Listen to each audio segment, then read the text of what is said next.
Mas. Waalaikumsalam warahmatullahi. Masya Allah. Alhamdulillah. Gimana Apa itu Sehat, kayaknya Sat? kok banyak pikiran? Iya ini lagi rame-ramenya ini tentang umat Islam saat ini. Nah, kenapa? Kita lihat ulama-ulamanya yang lagi rame. Terus? Semacam ada penekanan, semacam ada ya dianggap kriminalisasi lah gitu ya. Nah ini antum punya gimana nih? Punya solusi, punya bagaimana menurut Islam memandang hal-hal seperti ini, Ustaz? Iya.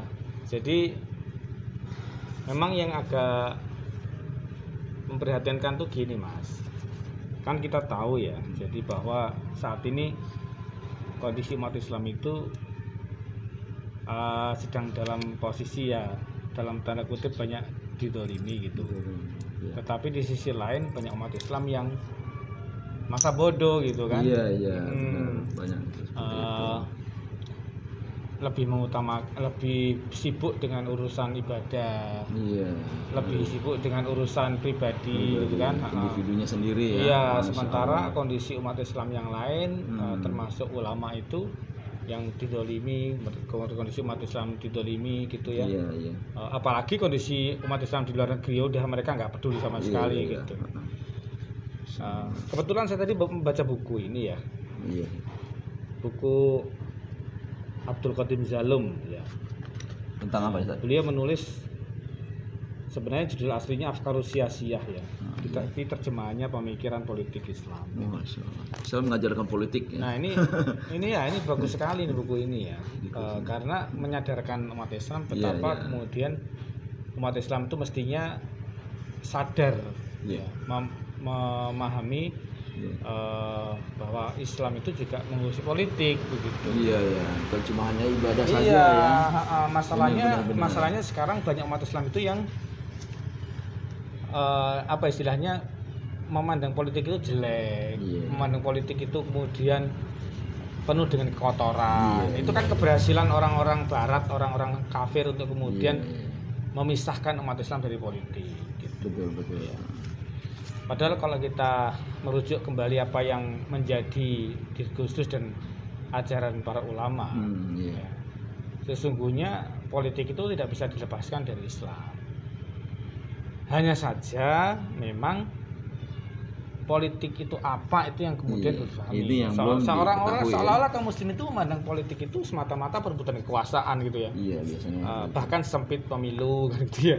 Jadi politik itu dianggap semata-mata pemilihan umum atau perebutan kekuasaan. Urusan partai lah ya. Nah, padahal politik itu kalau kita lihat di dalam buku ini dijelaskan ya bahwa politik atau kalau dalam bahasa dalam terminologi Islam itu dalam kosakata Islam itu yang pas itu disebut siasah ya. Nah, berasal dari kata kalau perubahan katanya sasa ya susu siasatan ya. Itu maknanya adalah mengurusi urusan orang lain gitu ya. Mengurusi urusan orang lain, maka sesungguhnya kalau kita melihat dari terminologi ini dan apa yang dulu dilakukan oleh Rasulullah dan dilanjutkan oleh para sahabat, sesungguhnya aktivitas beliau mengurusi urusan umat sebagai pemimpin negara itu ada urusan politik, Itu politik. mestinya ya. gitu kan ya. Nah, jadi politik itu titik tekannya bukan pada perebutan kekuasaan gitu ya. Meskipun kekuasaan itu bagian dari politik. Iya. Tetapi inti politik sesungguhnya adalah Ngurusi umat ya. iya, mengurusi urusan umat itu, mengurusi urusan masyarakat. umat ya.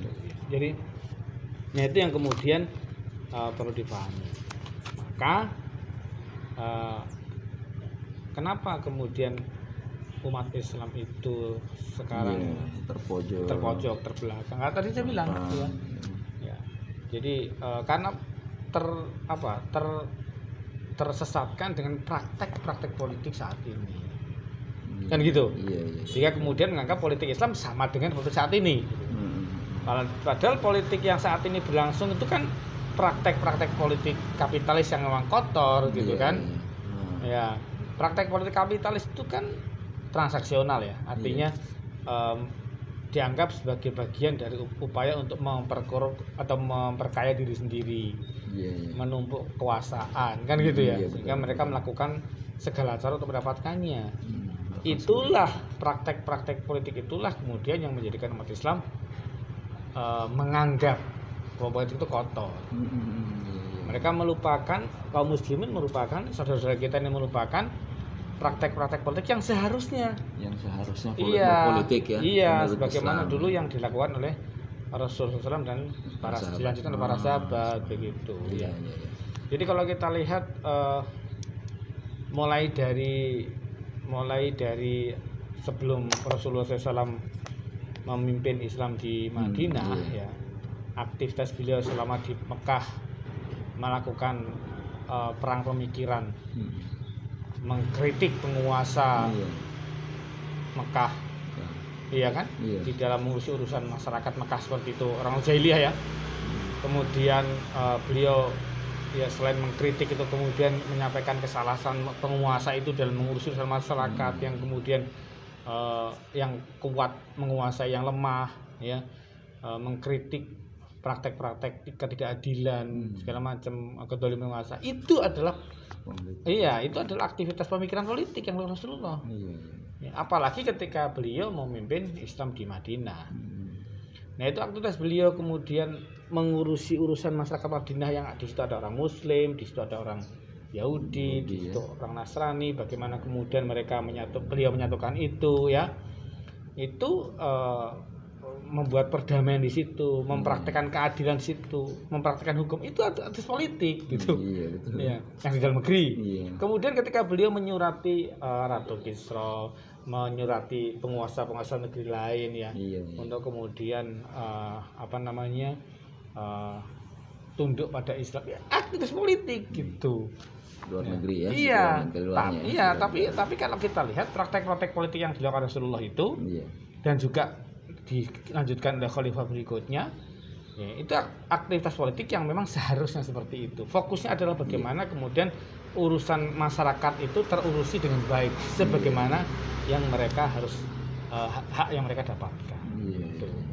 Nah, kalau kemudian praktek politik itu dilakukan dengan cara seperti ini, gitu, maka hasilnya adalah Islam sebagai rahmatan lil alamin itu akan terwujud, gitu. Kelihatan ya. Iya. Sekarang kan terjadi sebuah penyimpangan. Iya, penyempitan. Seolah-olah Islam rahmatan lil alamin itu artinya adalah berlemah lembut, gitu ya. Iya kan? Kalem. Ya kan kalian begitu. Tenang. Yang namanya rahmat itu, yang namanya rahmatul alamin itu ketika Islam diterapkan sebagai sebuah aturan politik. Iya kan? Hukum-hukum diterapkan dalam rangka mengurusi urusan masyarakat, kan gitu ya. Keadilan terwujud baik untuk orang muslim maupun untuk orang-orang muslim, non-muslim yang itu hidup di bawah kekuasaan Islam gitu. Nah, itu baru terwujud gitu. Jadi rahmatan lil alamin itu bukan kemudian Rasulullah itu bersifat keras, ya kan? Di dalam Al-Qur'an disebutkan kan gitu. Muhammadur Rasulullah walladzina ma'ahu asyidda'u 'alal kuffari ruhama'u bainahum. Rasul itu keras terhadap kekafiran, tapi berlemah lembut orang-orang muslim, orang-orang mukmin itu, ya, Muhammadur Rasulullah, walladzina ma'ahu, dan orang-orang yang bersama dia, asyidda'u 'alal kuffar, bersikap keras pada orang kafir, pada kekafiran, ruhama'u bainahum, dan berkasih sayang pada sama mereka. Jadi keras, jadi rahmatul alamin itu bukan semata lembut, keras pun itu rahmatul alamin ketika kemudian keras itu dimaksudkan untuk mewujudkan keadilan, mendudukan persoalan. Ya, persoalan gitu, betul, ya. Iya. Jadi kalau umat Islam itu memahami politik dalam dudukan seperti ini, ya, insya Allah pertama umat Islam tidak akan mudah dibodohin gitu. Tidak dilemahkan. Iya, tidak enteng lah ya. Sekarang kan dijadikan bahan permainan ya. Iya. Ya, ketika giliran pemilu suaranya direbut-rebut, ya kan? Iya. Nah, ketika udah berkuasa dilupakan, ditinggal, gitu ya. Bahkan dizalimi kan. Ya itu kan karena umat Islam nggak sadar akan politik, nggak memahami politik gitu ya. Ini bukan umat Islamnya yang dilemahkan, malah justru ulamanya ya. Iya, Masya Allah. Ini malah bukan tambah lebih rendah. Iya, ya. kan gitu ya. Masya Allah. Nah, makanya dalam kesempatan yang baik ini kita saya ingin menyampaikan kepada antum gitu ya, bagaimana kemudian seharusnya umat itu memahami politik itu seperti ini, ya. Sekali lagi, insya Allah ketika kemudian memahami politik dalam konteks dudukan seperti ini, ya, itu pertama tadi kita sebagai umat Islam tidak akan mudah dibodohin dan dipermainkan. Ya. Di sisi lain, umat Islam akan kembali mampu menunjukkan perannya, eksistensinya dalam kekuasaan, lebih tampil, lebih dan itu untuk mewujudkan rahmat dari alaman tadi gitu, ya. Jadi sekali lagi jadi kekuasaan bukan semata-mata untuk kekuasaan. Tetapi kekuasaan adalah sebagai sebuah prasyarat agar Islam bisa diterapkan. Itulah politik, kan gitu. Untuk menerapkan Islam dengan kekuasaan itu. Betul, begitu. Ya sekarang ini kan politik yang dianggap saat ini politiknya semacam politik yang praktis. Kemudian ini arti politik sendiri dilukai lah ya sama perpolitikan saat ini, sehingga umat Islam itu tergiring gitu ya. Nah ini kira-kira menurut Ustadz ini politik yang mereka bawa ini politik apa sebenarnya nih, sehingga umat Islam kok ikut-ikutan gitu. Ya sejak Islam diruntuhkan dan dikhianati, dilenyapkan ya, kekuasaan Islam dilenyapkan di Turki itu, umat Islam saat itu nggak kebayang gitu, ya kan, tidak terbayang Islam itu diterapkan itu seperti apa, itu banyak nggak terbayang. Belum ada gambarannya. Nah, yang ada di hadapan mereka adalah praktek-praktek politik yang dipraktekkan oleh orang-orang kapitalis dan orang sosialis di sisi yang lain kan gitu. Ya karena yang dipraktekkan seperti itu, maka yang ada di benak kaum muslimin adalah itulah politik, kan gitu. Kan gitu kan. Kan begitu. Nah, ini kita bersihkan. Maka kita harus menyampaikan menyebarkan kepada kaum muslimin bukan seperti itu politik itu. Itu adalah bagian dari politik gitu. Ya, tetapi itu politik yang dipraktekkan secara salah. Secara kotor. Bukan dibawa di luar Islam. Yang salah. Yang jadi masalah nih kenapa kok umat Islam yang mayoritas ini justru malah ikut-ikutan.